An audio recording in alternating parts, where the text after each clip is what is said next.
10वीं का रिजल्ट कभी भी आ सकता है। जी हां, राजस्थान के लाखों छात्रों के लिए ये इस वक्त की सबसे बड़ी खबर है।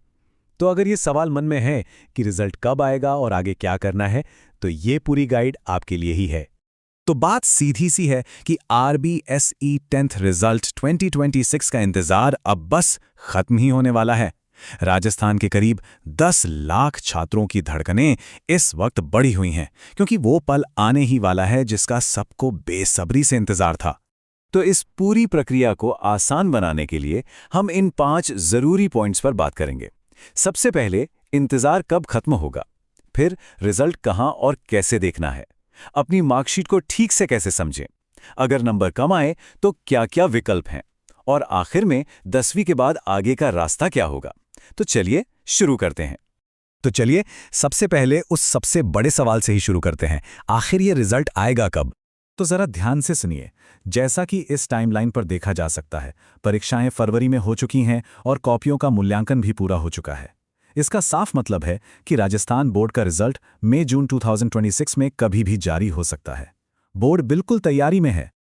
ओके, तो अब जब ये पता चल गया है कि रिजल्ट जल्द ही आने वाला है, तो सवाल उठता है कि इसे देखना कहां और कैसे है। अच्छी बात यह है कि इसके लिए कई आसान तरीके मौजूद हैं। जैसा कि देखा जा सकता है, बोर्ड ने ऑफिशियल वेबसाइट से लेकर SMS और डिजी लॉकर तक कई विकल्प दिए हैं।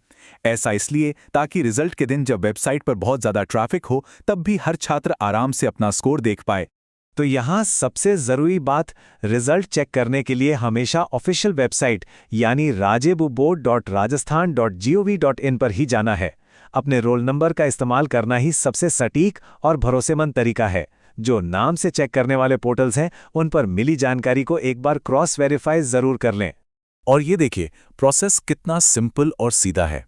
बस ऑफिशियल वेबसाइट पर जाना है, मेन एग्जामिनेशन रिजल्ट 2026 वाले लिंक पर क्लिक करना है, अपना रोल नंबर डालना है और सबमिट करते ही आपकी मार्कशीट आपके सामने होगी। बस इन आसान से स्टेप्स को फॉलो करना है। ठीक है, अब मान लीजिए कि मार्कशीट स्क्रीन पर आ गई है, तो अब अगला कदम है ये समझना कि इन नंबर्स का आखिर मतलब क्या है।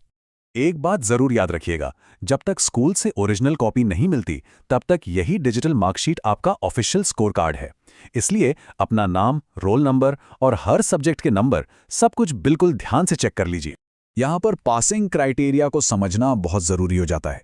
देखिए, थ्योरी के 80 नंबर में से कम 26 और प्रैक्टिकल के 20 में से 7 लाना ही लाना है, जिससे कुल मिलाकर 33 पासिंग मार्क्स बन जाते हैं। तो बस ये नंबर याद रखिए, 33% पास होने के लिए हर अनिवार्य विषय में और ओवरऑल टोटल में भी कम से कम इतने अंक लाना ज़रूरी है। अब उस स्थिति की बात करते हैं, अगर मान लीजिए रिजल्ट उम्मीद के मुताबिक ना रहे। ऐसे में घबराने की बिल्कुल जरूरत नहीं है, क्योंकि बोर्ड आगे सुधार के लिए कुछ साफ रास्ते भी देता है। यहाँ 2 बिल्कुल अलग अलग विकल्प हैं। अगर आपको लगता है कि आपके नंबर चेक करने में कोई गड़बड़ी हुई है, तो आप 10 से 15 दिन के अंदर री-इवैल्यूएशन के लिए अप्लाई कर सकते हैं।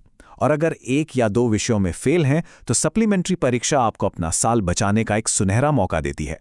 सप्लीमेंट्री परीक्षा उन छात्रों के लिए एक बहुत बड़ा मौका है जो अधिकतम 2 विषयों में पास नहीं हो पाए। इससे वे अपना पूरा अकादमिक साल बचा सकते हैं और समय पर ही 11वीं कक्षा में जा सकते हैं। तो रिजल्ट हाथ में आ गया, अब फोकस फौरन भविष्य पर जाता है, यानी 10वीं के बाद आगे का रास्ता क्या होगा। और ये सच में एक बहुत बड़ा फैसला है, साइंस, कॉमर्स या आर्ट्स। आपका 10वीं का रिजल्ट इस फैसले में काफ़ी अहम भूमिका निभाता है और यहीं से आपके आगे के करियर की दिशा भी तय हो सकती है। तो अब जब सारी जानकारी आपके पास है, आपका अगला कदम क्या होगा? हम उम्मीद करते हैं कि इस पूरी गाइड ने आपको रिजल्ट के दिन और उसके बाद के लिए भी अच्छे से तैयार कर दिया होगा। हमारी तरफ से सभी छात्रों को बहुत बहुत शुभकामनाएं।